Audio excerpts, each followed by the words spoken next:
जय श्री नारायण। दोस्तों, श्राद्ध पक्ष में सर्वपितृ अमावस्या बहुत ही अधिक महत्व रखती है। यह पितरों को विदा करने की अंतिम तिथि होती है। अगर कोई श्राद्ध तिथि में किसी कारण से न कर पाए तो आप यह सर्वपितृ अमावस्या के दिन श्राद्ध करें, जिससे आपके पितर आपसे तृप्त होंगे और खुशी खुशी आपको आशीर्वाद देके जाएंगे। आइए अब जानते हैं सर्वपितृ अमावस्या पर सुनी जाने वाली कहानी। देवताओं के पितृगण अग्निस्वात जो सोमपथ लोक में निवास करते थे, उनकी मानसी कन्या अच्छोदा नाम की एक नदी के रूप में अवस्थित हुई।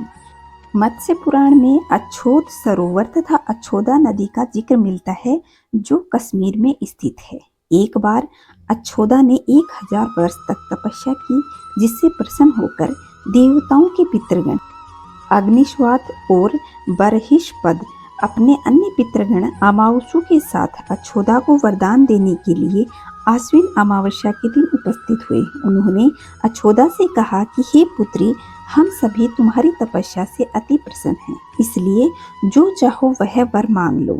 लेकिन अच्छोदा अपने पितरों की तरफ ध्यान भी नहीं दे रही थी। वह तो अति तेजस्वी पितृ अमावस्यु को अपलक निहार रही थी। पितरों के बार बार कहने पर भी उसने कहा कि हे भगवान, क्या आप मुझसे सचमुच वरदान देने के लिए कह रहे हैं? इस पर तेजस्वी पितृ अमावस्यु ने कहा कि हे अच्छोदा, वरदान पर तुम्हारा अधिकार सिद्ध है, इसलिए निसंकोच कहो। अच्छोदा ने कहा कि भगवान, यदि आप मुझे वरदान देना चाहते हैं तो मैं तत्क्षण आपके साथ रमण करने का आनंद लेना चाहती हूँ। अच्छोदा के इस प्रकार कहने पर सभी पितृ क्रोधित हो गए। उन्होंने अच्छोदा को श्राप दिया कि वह पितृलोक से पतित होकर के पृथ्वी लोक पर जाएगी। पितरों के इस तरह श्राप दिए जाने पर अच्छोदा पितरों के पैर में गिरकर रोने लगी। इस पर पितरों को उस पर दया आ गई। उन्होंने कहा कि अच्छोदा, तुम पतित योनि में श्राप मिलने के कारण मत्स्य कन्या के रूप में जन्म लोगी। पितरों ने आगे कहा कि भगवान ब्रह्मा के वंशज महर्षि पराशर तुम्हें पति के रूप में प्राप्त होंगे। तुम्हारे गर्भ से भगवान व्यास जन्म लेंगे। इसके उपरांत भी अन्य दिव्य वंशों को जन्म देने पर तुम श्राप से मुक्त हो जाओगी और पुनः पितृलोक में आ जाओगी। पितरों के इस तरह कहे जाने पर अच्छोदा थोड़ी शांत हुई। अमावस्यु के ब्रह्मचर्य और धैर्य की सभी पितरों ने सराहना की और उन्हें वरदान दिया कि यह अमावस्या की तिथि अमावस्यु के नाम से ही जानी जाएगी।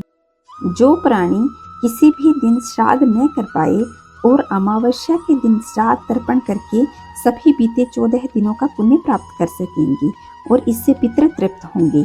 तभी से प्रत्येक मास की अमावस्या तिथि को सर्वाधिक महत्व दिया गया है और यह तिथि सर्वपितृ श्राद्ध के रूप में मनाई जाती है। उसी पाप के प्रायश्चित हेतु कालांतर में यही अच्छोदा महर्षि पराशर की पत्नी और वेदव्यास की माता सत्यवती बनी।